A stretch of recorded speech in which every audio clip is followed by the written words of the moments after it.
NFL editor of sportsnetwork.com. You can follow him on twitter.com/JFMcMullen. It is John McMullen. Hey, John, how you doing? Good. Thanks for having me, man. Well, thanks for coming on the program. It's been a while, and congratulations on your lateral move back to football. I know it's your roots, and certainly happy to talk some pigskin with you.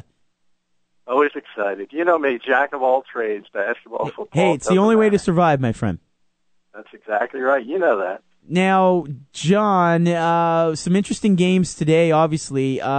Let's start certainly with what happened with the Dallas Cowboys this weekend, and more importantly for them, at least, a victory in Cincinnati. It was a hard-fought victory between two teams that really needed one very badly, and in the case of the Cowboys, they trailed for a lot of this game, but they pulled this one out. How remarkable was it in spite of what happened this weekend? Well, yeah, you think about it, second weekend in a row in the NFL, we've had a tragedy. I don't want to call them similar because obviously in Kansas City with Javon Belcher, that was just a horrifying incident. And this is more of just as tragic, but more of all too often we see it too much in the NFL with young people and 20-year-olds, 20-somethings driving under the influence. And in this case, it was a fatality, and that's it's very tough when this kind of thing happens on Saturday, and you have to turn around and play a football game on Sunday. And to me, it was interesting that the Chiefs were able to weather the storm and win last Sunday against Carolina. The Cowboys were able to come back today in Cincinnati, big win for them. But then I look at what happened to Kansas City and Cleveland, and I say to myself, this is the week where the Cowboys have to think about what happened, where they have to go through the grieving process, where they have to answer all the questions. And I look at next week as maybe where it kind of settles in and affects them. Chatting with John McMullen of sportsnetwork.com, a great site for all your football news and updates.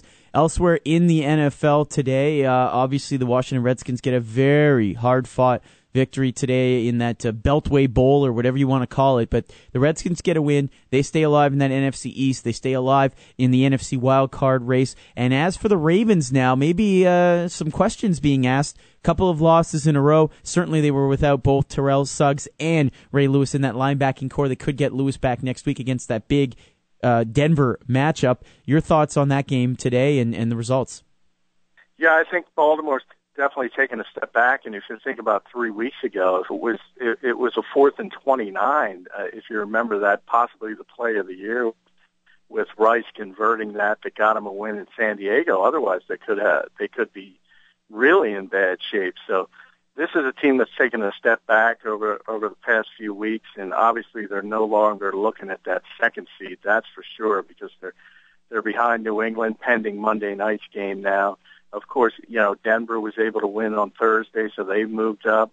And now they're sitting tied with Indianapolis and Andrew Luck, so that was as big a loss as Baltimore as you can imagine. And the exact opposite for Washington. I think about 5 weeks ago when Mike Shanahan proclaimed the season over after Washington fell to, I think, 3-6.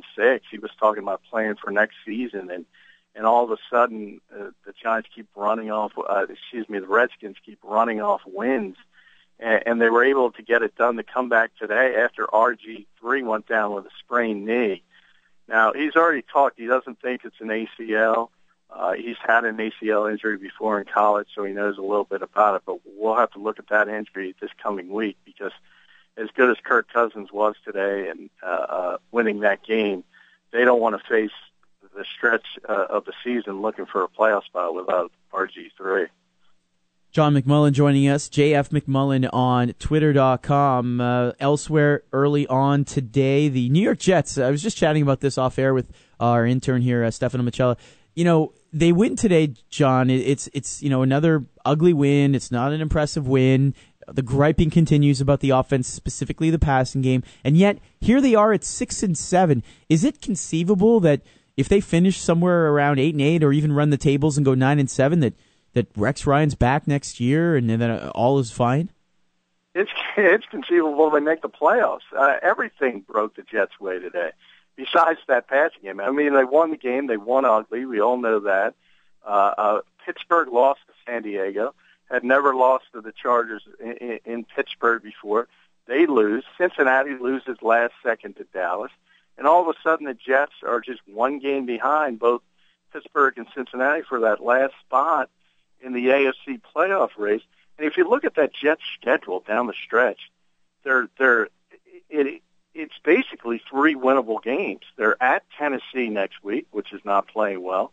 Then they have San Diego at home, which played well today, but we all know the travails they've had this season. That'll be, one of North Turner's last games. And then they're at Buffalo. So they have 3 winnable games. Now, they have to win ugly at this point because they just don't have the ability to get the ball vertically downfield. We understand that.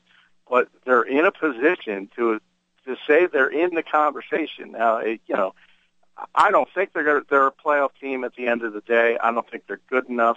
But it's amazing, for all people want to criticize Rex Ryan, it's amazing how he's held this team together, and they're still in the conversation. All right, elsewhere in the NFL, Cleveland Browns have gone on a bit of a run lately. The schedule's eased up for them. They took on an inferior Chiefs team today, but they improved to 5-8 on the year. And, 5 wins, John, with a rookie quarterback, a rookie running back, and just some injury problems. I think Shermer, the head coach, deserves another year there, and I like what's happening. They've been pretty competitive. Yeah, there's a lot of questions in Cleveland because of the ownership situation. They're bringing in Joe Banner, who used to run the Eagles. He'll be running the Browns moving forward. So there's a question if he'll want to bring in his own guy. But they're going in the right direction. And Whedon had a really big game last week in Oakland. They've been able to follow it up today. They played well again against a bad Chiefs game. But nonetheless, you're playing at home against the Chiefs. It's a game you have to win. And I think that's a stepping stone for a Browns team that maybe wouldn't have won that in the past. And, this is one of the most interesting, coming in 4-8 versus 2-10 games you ever see because Romeo Crennel was coming back to Cleveland. Brady Quinn was coming back. Peyton Hillis was coming back.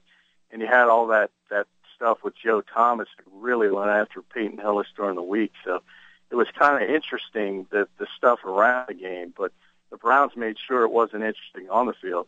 After Jamal Charles opened things up with a big touchdown run, they just put their foot down and said, that'll be that. And they've dominated. And I think you're right. To me, Shermer's got things heading in the right direction. I think he deserves another year. How about those Vikings, John? You used to cover that team. They got a big win today over Chicago. To me, Chicago's just, they can't overcome those injuries on that offensive line or Brian Urlacher being out. And Adrian Peterson is just a freak of nature right now, isn't he? He just is so impressive. The only worry I have for them right now is that offensive aerial game. I don't think Peterson can throw the ball on a regular basis. So what do you make of those Vikings? I think he could probably throw Christian Ponder at this stage. But I was doing a show earlier today, and I was talking about Adrian Peterson, and to me, he's the MVP of the league. What he's able to do with 9 and sometimes 10-man fronts, I've never seen anything like it. Because at this stage of the game, Christian Ponder is so gun-shy. He's been so ineffective. He's lost so much confidence. He can't even execute a simple play action. And that tells you a lot about what the Vikings think of their backup quarterback situation with Joe Webb. They must have no confidence in him whatsoever. I had heard a number of people told me today that Jimmy Johnson on Fox called Christian Ponder the worst quarterback in the NFL. Watching Arizona's situation, I'm not sure it's that bad, but I would say he's certainly amongst the worst in the NFL. And what Adrian Peterson is doing, he's carrying that team. And I said to one of my friends, I said, Leslie Frazier, I don't know how Leslie Frazier can look Adrian Peterson in the eye and say, I'm trying to win these games with the way Christian Ponder has been performing recently. And that's going to be the Vikings' downfall. They're still in the playoff hunt at 7-6.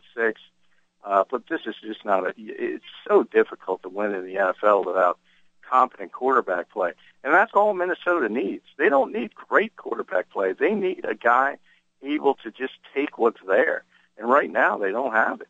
He is John McMullen. You can check him out on sportsnetwork.com's NFL coverage. And again, JF McMullen on twitter.com as well. John, thanks so much. Enjoy the rest of the games today, and we'll talk soon. Hey, it's always a pleasure. Thanks for having me, Matt.